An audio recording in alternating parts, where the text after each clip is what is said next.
महाकाल अंगारा। कथा परशुराम शर्मा। चित्र प्रदीप साठे। संपादन परिमला जैन। सारे संसार में वन्य प्राणियों की रक्षा का आंदोलन छेड़ने वाला कमांडो अंगारा इस बार जिब्राल देश में है, जहां वन्य प्राणियों पर अत्यधिक जुल्म हो रहे थे। जिब्राल का सम्राट शाह कोरश जानवरों के अंगों, हड्डियों, खालों के व्यापार से लाखों रुपया कमाता था। जिब्राल के वन्य प्राणियों में त्राही त्राही मची हुई थी। जैसे ही अंगारा को सूचना मिली, वह जिब्राल आ पहुंचा और जिब्राल के शाह ने अंगारा की मौत का ठेका अमेरिका से प्राप्त कर लिया। मुकाबला मौत की घाटी में था, जहां जिब्राल की सर्वशक्तिमान फौज 10 मैन आर्मी ने अंगारा को घेरा हुआ था और उसके सामने था शाह कोरस, जो खुद खड़ा हुआ था। दोस्तों, यहाँ तक की कहानी आप अंगारा खतरे में पड़ चुके हैं, जिसका लिंक आपको इसी कॉमिक के नीचे डिस्क्रिप्शन में मिल जाएगा। अगर आप पढ़ना चाहें तो उसे पढ़ सकते हैं, और महाकाल अंगारा कॉमिक का पूरा आनंद लेने के लिए आपको वो कॉमिक जरूर पढ़नी चाहिए। अब आगे कॉमिक जारी करता हूँ। इस जोला जंगल में सारे दरिंदे आज हमारे नाम से कांपते हैं। तुमने अभी इसका नमूना भी देख लिया होगा, और मेरी शक्ति भी। शाह को रस लगातार बोले जा रहा था। दुनिया में कौन है जो बाहुबल में मुझसे मुकाबला कर सके? अंगारा ने जवाब दिया, ऐसा को रस, किसी भी शूरवीर को अपने बाहुबल का अहंकार नहीं करना चाहिए। यह अहंकार नहीं, हकीकत है। मेरी भुजाएं शेरों, हाथियों की गर्दनें तोड़ चुकी है, और अब संसार के सबसे खतरनाक जानवर की गर्दन भी मेरी भुजाएं ही तोड़ेंगी। तुम संसार के सबसे खतरनाक जानवर हो अंगारा।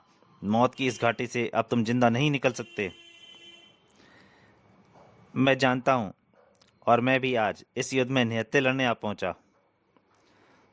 और मैं यह भी जानता हूं कि तुमने 10 लाख डॉलर में मेरी मौत का ठेका भी लिया है, लेकिन तुम्हें यह नहीं मालूम कि मैंने भी तुम्हारे कत्ल का ठेका लिया है। शाह कोरस सोच में पड़ गया।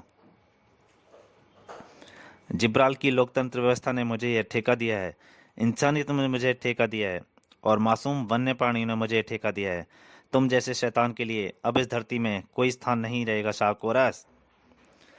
शाह कोरस ने यह सुनते ही अंगारा पर तुरंत हमला कर दिया और अंगारा पर चढ़ बैठा। मैं तुम्हें कुचल दूंगा। परंतु अंगारा ने अपने पैर लगाए और शाह कोरस को दूर उछाल दिया। लेकिन अगले ही पल शाह कोरस ने अपने आप को संभाला और उसने तुरंत अंगारा की गर्दन पकड़ ली। तुम्हारी गर्दन तोड़ने का मजा ही कुछ और होगा, परंतु यह गर्दन गेंडे की खाल की ये बनी है, मूर्ख। अंगारा ने उसके दोनों हाथ अलग किए और फिर अंगारा ने उसे संभलने का मौका ही नहीं दिया। ढिशुम ढिशुम ढिशुम। ऐ शैतान, अब तू खुद बता, तेरा कौन सा अंग भंग किया जाए? शाह कोरस सोच रहा था, अंगारा सचमुच शक्तिशाली है। इसे मानवीय शक्ति से जीतना असंभव है। मुझे अपनी अमानवीय शक्ति को जगाना ही होगा। शाह कोरस की अमानवीय शक्ति का केंद्र उसका कवच था। जब तक यह कवच है, मुझे कोई पराजित नहीं कर सकता। और शाह कोरस ने बटन दबा दिया, और उस अमानवीय शक्ति का बटन दबते ही एक प्रकाशपुंज अंगारा की आंखों पर पड़ा। हा हा हा हा हा। ओह, यह कैसी चकाचौंध है, मुझे कुछ दिखाई नहीं दे रहा। और अंगारा की आंखें बंद होते ही शाह कोरस ने उस पर हमला कर दिया। डिशुम। आ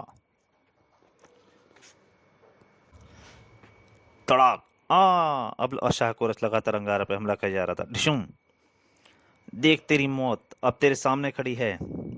लेकिन अंगारा तब तक बेहोश हो चुका था। उसने अंगारा को उठाया और घाटी में फेंक दिया। हा हा हा हा हा। परंतु जटायु, जो दूर से यह सब देख रहा था, वो तुरंत आया और अंगारा को लेकर उड़ चला। अरे, ये कौन शैतान परिंदा है जो मेरे दुश्मन को उड़ाकर ले जा रहा है? 10 मैन आर्मी के जटायु को निशाना बनाया। बढ़ाम। मशीन गन की गरज उठी,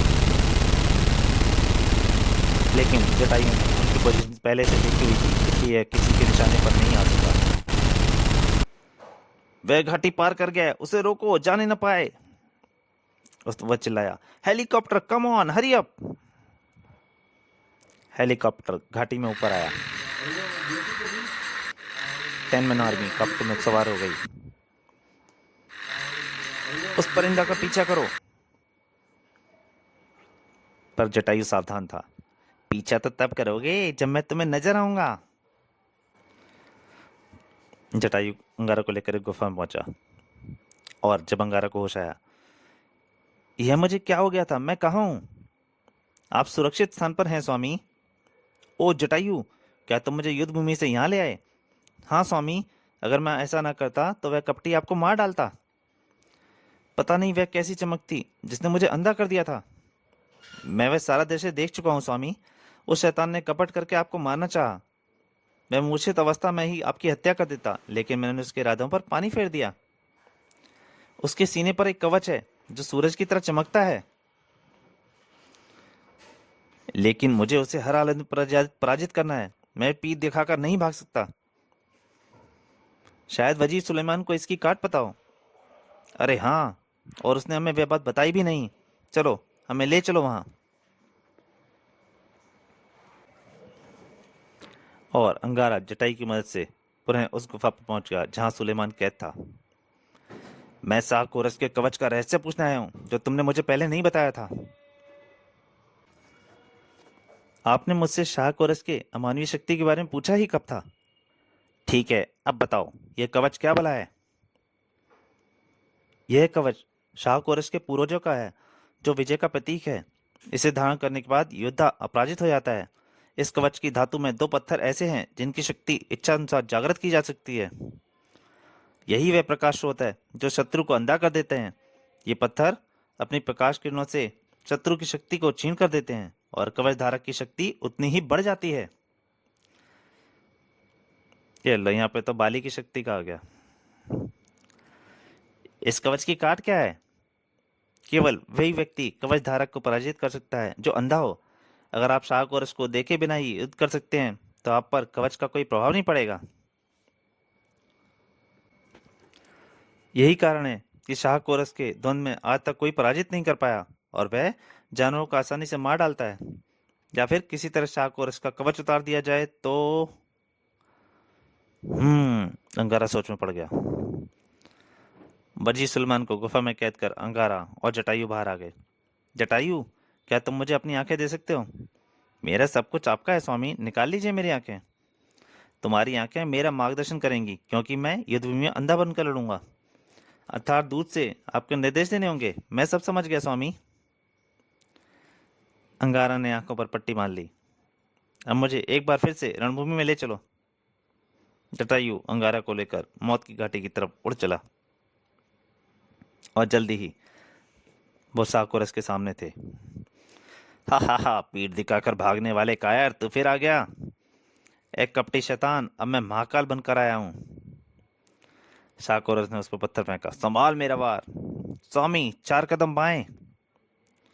अंगारा अब जटायु की निर्देशों पर लड़ाई कर रहा था, और इस तरह जटायु अंगारा को साकोरस की स्थिति से बताता रहा। 1 कदम पीछे, 6 अंगुल दाएं।